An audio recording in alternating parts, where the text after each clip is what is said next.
이 아침 우리에게 주시는 하나님의 말씀 아가서 7장입니다.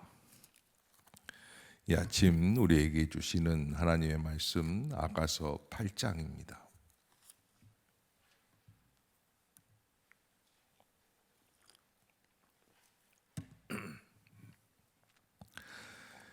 한 절씩 교독합시다. 내가 내 어머니의 젖을 먹은 오라비 같았더라면 내가 밖에서 너를 만날 때 입을 맞추어도 나를 업신여길 자가 없었을 것이라.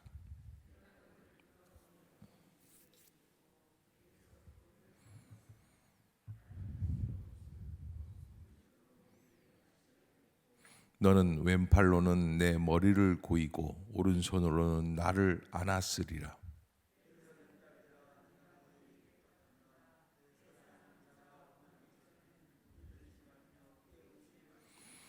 그의 사랑하는 자를 의지하고 거친 들에서 올라오는 여자가 누구인가? 너로 말미암아 내 어머니가 고생한 곳에서 너를 낳은 자가 애쓴 그곳 사과나무 아래에서 내가 너를 깨웠노라.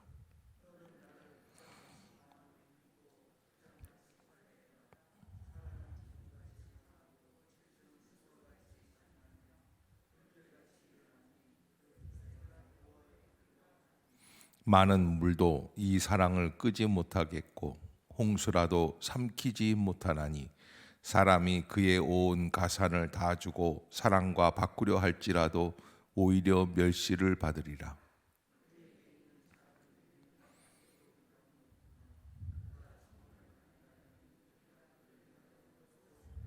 그가 성벽이라면 우리는 은만대를 그 위에 세울 것이요 그가 문이라면 우리는 백향목 판자로 두르리라.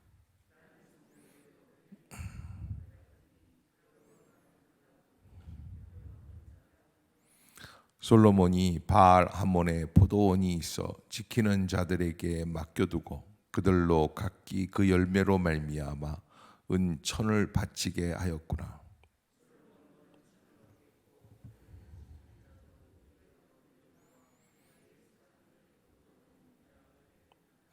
너 동산에 거주하는 자야, 친구들이 내 소리에 귀를 기울이니 내가 듣게 하려구나.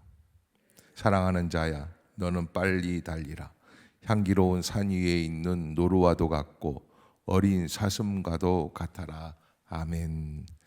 8장까지 아가서가 대단원의 막을 내리게 됩니다.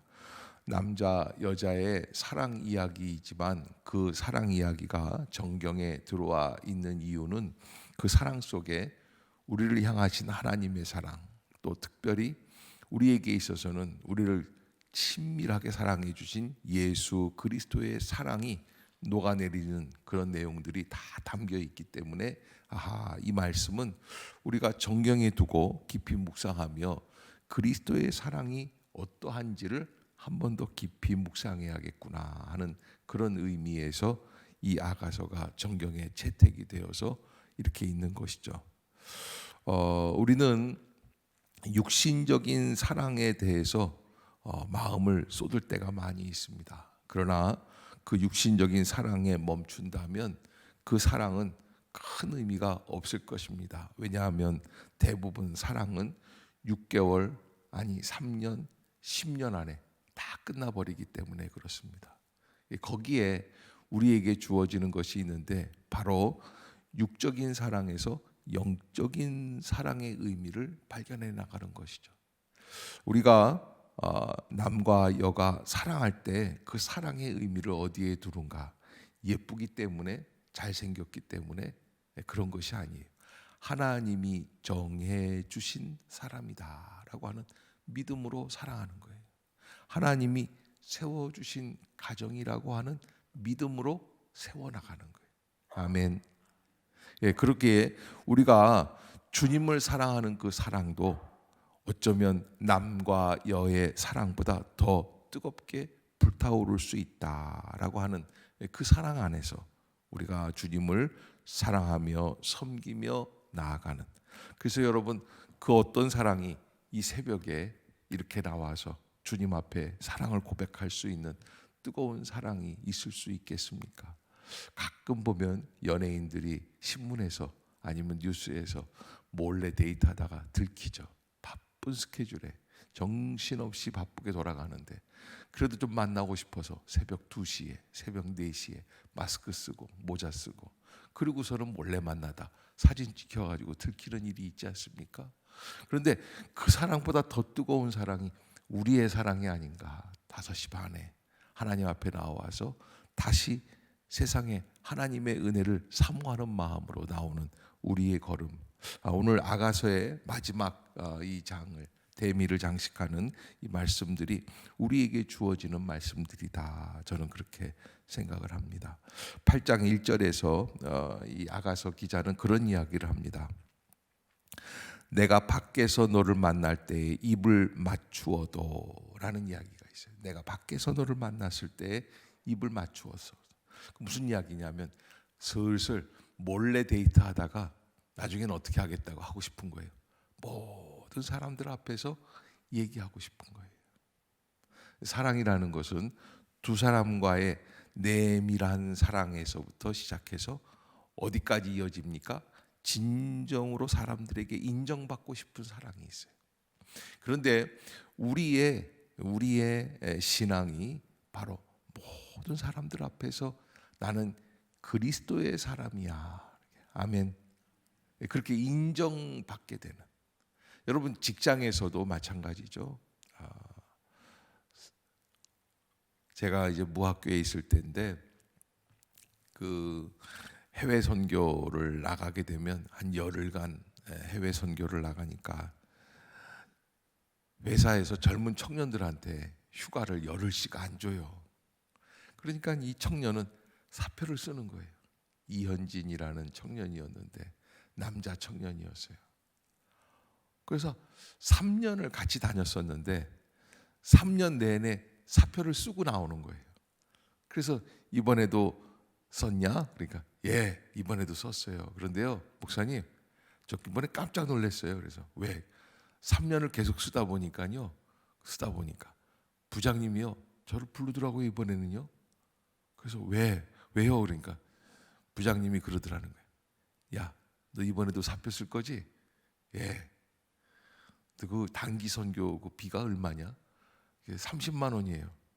그거 이번에 내가 내줄게. 아니 부장님이 왜 나를 내줘요? 그래. 야 임마 나도 안수 집사야. 근데 그 이현진이라는 청년이 깜짝 놀랐다는 거예요. 뭘 깜짝 놀랐을까요? 그 사람은 안수 집사감이 아니라는 거예요. 술 먹고 담배 피고 할 거 다 하고 농담하고 여직원들 희롱하고. 그래서 여러분 직장 안에서 내가 예수 그리스도의 사람이라는 것을 드러낼 수 있는 마음. 아멘. 나는 부족하지만 나는 예수의 사람입니다. 그래서 잘 안 돼요. 어려워요. 힘들죠. 그러나 그것을 드러내는 것이 안디옥 교회에서 사도행전에 보면은 최초로 사람들이 저 사람들은 그리스도의 사람이구나. 그래서 크리스찬이라는 말이 거기에서부터 나와요.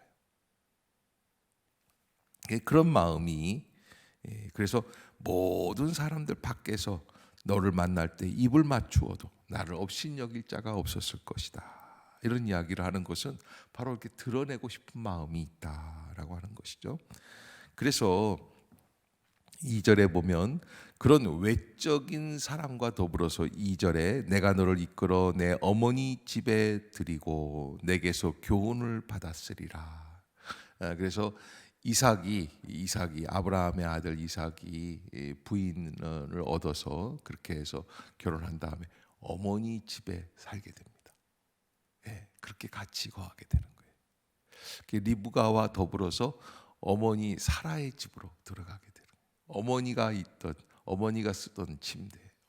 그래서 왜 보통 보면은 이렇게 결혼 반지라든지 뭐 이런 거 약혼식 하나 프로포즈 할 때 할머니가 쓰던 반지, 어머니가 주시던 반지 이런 걸 이렇게 전달하지 않습니까?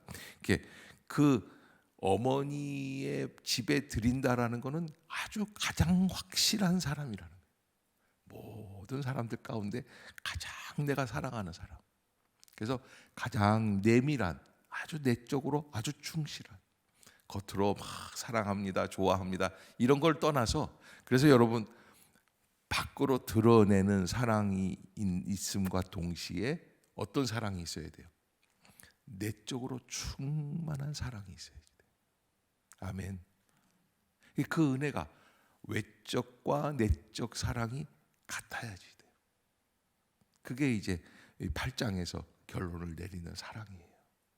그래서 그 이 이야기를 남자 여자의 친구, 애인, 부부 이런 사랑으로만 끝나는 게 아니라 우리의 사랑이 예수 그리스도를 드러내고 그리스도인이라는 그런 칭호를 받고, 그리고 그리스도와 더불어 살아갈 수 있는, 그러면서도 내적으로 충만하게 내가 예수의 사람이라는 것을 분명하게 인식할 수 있는, 그 사랑이 함께 있느냐라는 것을 우리에게 말해주는 거예요. 내가 너를 이끌어 내 어머니 집에 드리고 내게서 교훈을 받았으리라. 나는 향기로운 술 곧 석류즙으로 내게 마시게 하겠다. 그러면 그 내밀한 사랑, 그 내적으로 충만한 사랑으로 어떻게 합니까? 3절에 보면 왼팔로는 내 머리를 고이고 오른손으로는 나를 안았을. 이렇게 하는 건가요? 이렇게. 예. 근데 여러분 그게 이제 문제가 아니라 정말 편안하게 해주겠다. 그래서 내적인 사랑이 풍성하게 거하면 그 밖에서 어떤 어려움이 있어도요 마음에 든든하고요 기쁨이 있고요. 그래서 좀 예전에는 시댁 사는 게 어렵지 않습니까? 참 고추보다 더 맵다고 하는 게 시댁 살림인데, 그냥 그렇게 새벽부터 새댁이 여러 가지 일들을 하고 밥을 하고 머슴들 밥을 먹이고 논에 나가서 일하는 사람들 참을 해주고 뭐 그러다가도 저녁 때 신랑이 들어올 때는 어떻습니까? 마음이 편안해지는 거예요. 나를 좀 도와줄 사람이 있구나라고 하는 거예요. 그런 것처럼 우리가 세상에서 좀 어렵고 힘들어도 예수 그리스도와 더불어 내적으로 깊은 사랑이 있으면 왼손으로는 내 머리를 고여주고 오른손으로는 나를 품어주시는 주님의 사랑. 아멘. 우리가 새벽 예배 때 나와서 그 사랑을 체험하고, 그래 여기가 세상에서는, 여러분 제가 어렸을 때, 저희 어렸을 때 그 어머님들이 교회를 가세요. 밤에 한 9시쯤 되면 교회로 다 오세요. 요즘 9시면 뉴스 시간입니까? 네. 옛날에는 그냥 뭐 부족하고 가난하니까 저녁부터 밥 투정, 아버님 이게 반찬이 뭐냐 그러면 또 어머니는 또 지지 않고 뭐라 그러냐면 돈이 있어야 밥을 하지 뭐 이런 식으로 해가지고 서로 안 좋잖아요. 그러니까 안 좋으니까 그저 쌩 하고서는 그냥 코트 들고서는 교회로 오시는 거예요. 그리고 교회 가면은요 요 강대상 앞에 이렇게 할머니들 뭐 이렇게 권사님들 이런 분들이 쭉 앉아 계세요. 한 7, 8명이. 그 방석 깔아놓고서는 여기서 밤새 기도하시는 분들인데 대부분 수다 떠세요. 조집사 인제 와? 아유 좀 빨리 오지 기다렸어. 그러고서는 서로 거기서 뭐 연속곡 얘기도 하고 뭐 별의별 얘기도 하는데, 그래도 거기서 1시간, 2시간 밤을 지새우면서 기도하시지 않겠어요? 다음 날 새벽에 새벽 예배 마치고는 집으로 돌아오실 때는 어머님에게 콧노래가 들려요. 그래서 참 이상한 거예요. 도대체 교회에 뭐가 있길래? 도대체 교회에 뭐가 있길래? 그런데 여러분 교회 안에 예수 그리스도의 사랑, 왼손으로는 내 머리를 고여주시고 오른손으로는 나를 안아주시는 주님의 사랑, 그 사랑이 우리 안에 가득하게 될 줄로 믿습니다. 그래서 4절에 보면 그런 사랑을 방해받고 싶지가 않은 거예요. 그래서 이렇게 얘기해요. 예루살렘의 딸들아, 내가 너희에게 부탁한다. 내 사랑하는 자가 원하기 전에는 흔들지 말며 깨우지 말아라. 그 사랑이 옆에 잠들었는데 그 사랑을 깨우고 싶지 않은 거예요. 아마 솔로몬 왕이 경무로 시달려서 왕이라고 하는 존재가 매일같이 호의호식하는 게 아닙니다. 잘 먹고 잘 노는 것 같으면 신하들이 어떻게 합니까? 통촉하여 주시옵소서. 이 길은 성군이 아닌 길인 줄로 아래요. 뭐 이런 식으로 하면서 그냥 이 얘기들이 나와요. 그러니까 가만히 있을 수가 없어요. 늘 일을 해야 돼요. 뭐 세종대왕 같은 경우도 경무로 얼마나 시달렸는지 모르죠. 그러니까 두 사람이서 내밀한 사랑을 나누고 싶으니까 깨우지 말라고, 흔들지 말라고 그렇게 이야기하는데, 우리의 사랑은 누구와의 사랑? 예수 그리스도와의 사랑. 그래서 이제 일어나 가야지 돼. 응암동 버스 출발해야 돼. 나도 나 좀 깨우지 좀 마. 그러고서는 아멘 하는 사람이 한 사람도 없고 응암동에서 냅둬라. 좀 그러고 방해받고 싶지 않은 그 마음으로 그렇게 깊이 들어갈 수 있는 사람, 그 마음이에요. 5절에 그의 사랑하는 자를 의지하고 거친 들에서 올라오는 여자가 누구인가. 이게 이제 5절은 사실은 이제 뮤지컬 같은 경우로 말하면 백코러스가 이야기하는 거예요. 백코러스. 그래서 무대 뒤에서 합창단들이 얘기를 합니다. 이게 뭐 남진이 저 푸른 초원 위에 그러면 따라 부르잖아요. 저 푸른 초원 뒤에서. 그런 것처럼 이 백코러스가 불러주는 노래가 뭐냐면 5절을 한번 읽어볼까요? 시작. 그의 사랑하는 자를 의지하고 거친 들에서 올라오는 여자가 누구인가. 너로 말미암아 내 어머니가 고생한 곳, 너를 낳은 자가 애쓴 그곳, 사과나무 아래에서 내가 너를 깨웠노라. 아멘. 여기 거친 들에서 올라오는 여자가 누구인가. 신분의 급격한 상승. 거친 들이라는 건 뭘까요? 이 광야와 같은 천민이라는 거예요. 아무것도 쓸모없는 사람. 그런데 이 사람이 왕을 잘 만나서, 남자를 잘 만나서 갑자기 신분이 상승하는 거예요. 여러분, 요즘 드라마가 다 그 내용 아니에요. 성경 보고 베낀 거예요. 뭐 그러지 않습니까? 실장님 그러는데 실장님이 나중에 알고 보니까 누구예요? 재벌 아들이야. 그래가지고 나중에 회장 부인이 된다는 그렇고 그런 얘기들 있잖아요. 그런데 여러분, 우리는 예수 그리스도를 통하여 구원 얻지 않았으면 우리는 멸망에 이를 수밖에 없는 존재들 아니겠어요? 근데 그분을 위해서, 그분 때문에, 오직 예수 때문에 우리가 다시 구원의 반열에 들어가게 된다라고 하는 거예요. 너로 말미암아 내 어머니가 고생한 곳, 너를 낳은 자가 애쓴 그곳, 사과나무 아래에서 내가 너를 깨웠다라고 하는 이 사과나무 아래라는 것은 우리에게 상징적으로 나가오는 것은 바로 십자가 밑에서 우리가 구원함을 얻었다, 죄의 용서함을 받았다라고 하는 거예요. 그래서 거기에서 신분이 회복이 되는 거예요. 아멘. 아멘. 여러분 잊지 마십시오. 우리가 그 하나님의 은혜 가운데 그 사랑 안에서, 그래서 주님께서 나를 위해 피 흘려 죽으신 그 십자가 밑에서 나는 온전히 회복이 될 수 있었다라는 거예요. 그래서 6절에 보면 너는 나를 도장같이 마음에 품고 도장같이 팔에 두라. 이 도장이 있었습니다. 과거에도 보통 반지에다가 도장을 새겨놓고는 했었는데 그 도장이 있었는 거예요. 왜? 증명한다는 거예요. 그래서 하나님께서도 우리에게 도장같이 영접하는 자, 곧 그 이름을 믿는 자들에게는 하나님의 자녀가 되는 권세를 주신다라고 하는 믿음의 확신이 있는 거죠. 그 사랑은 죽음같이 강하고 질투는 수올같이 잔인하며 불길같이 일어나나니 그 기세가 여호와의 불과 같으니라. 그러니까 믿음의 사람을 건드릴 사람이 있다 없다? 없다는 거예요. 왜? 내가 사랑한 그 사람을 한번 정하면 그 사람을 흔들어 놓고 잘못된 길로, 실족한 길로 가게 되면 하나님이 그걸 다 끊어버리시겠다는 거예요. 그래서 내가 사랑하는 자를 마침내 구원해 내시겠다라는 거예요. 이 지구의 인구가 70억일지라도 하나님에게는 아무것도 아니.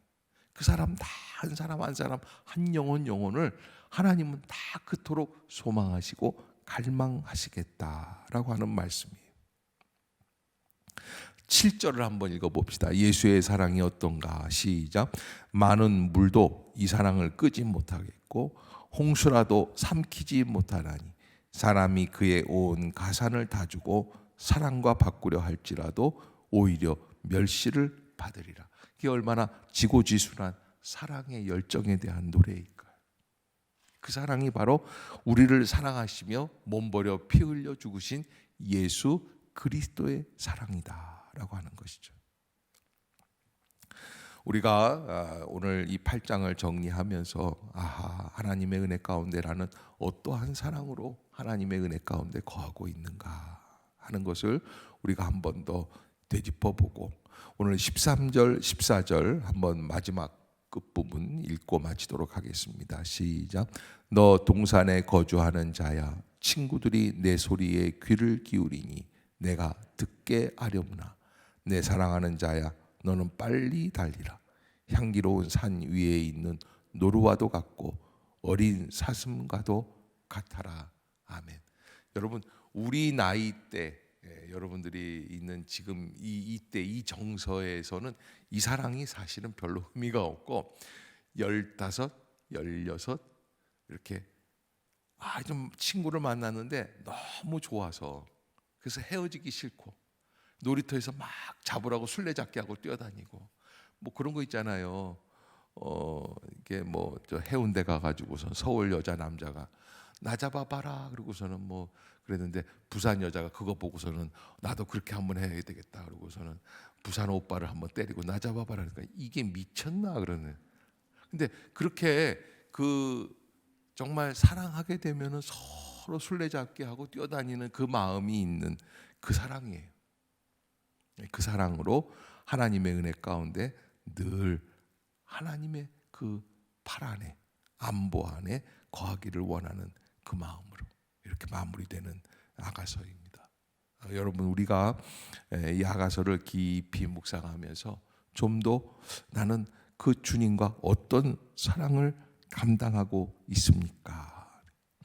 요한복음 15장에 보면 너희가 세상에 속하였으면 세상이 자기 것을 사랑할 터이나 너희는 세상에 속한 자가 아니요 도리어 세상에서 나의 택함을 입은 자인 고로 세상이 너를 미워하느니라. 여러분, 우리가 주님과 더 깊이 사랑하면 할수록 세상에서 핍박과 환난도 있을 것입니다. 그러나 정말 사랑하는 사람이라면 그러면 그 세상의 환난과 핍박을 무서워할 사람이 어디 있겠어요? 하나님의 은혜 가운데 주님과 더불어 깊은 사랑을 나누며 하나님의 은총을 체험할 수 있는 복된 성도들이 되시기를 주의 이름으로 축복합니다. 내일부터 이제 이사야서가 시작이 됩니다. 저하고 같은 성이에요. 이시인데 제가 참 성경에서 66권 가운데 제일 좋아하는 책이 있다면 아마 이사야서라고 할 수 있습니다. 하나님의 가장 분명한 뜻을 우리들에게 잘 전달하는 책입니다. 여러분들이 깊이 묵상하시면서 1장부터 시작해서 66장까지 하나님의 은혜 가운데 큰 은혜를 체험할 수 있는 기간이 되었으면 좋겠다 생각이 듭니다. 우리가 이 66장까지 아마 적어도 한 4개월, 5개월 정도 가지 않겠나 싶어요. 그런데 너무 귀한 말씀들이기 때문에 이사야서는 전체를 외워도 아깝지 않을 정도로, 신약에서는 로마서라고 한다면 구약에서는 이사야서가 너무 중요한 책입니다. 여러분들이 깊이 묵상하며 하나님의 말씀을 또 받을 수 있는 기간이 되시기를 바라겠습니다. 기도하겠습니다.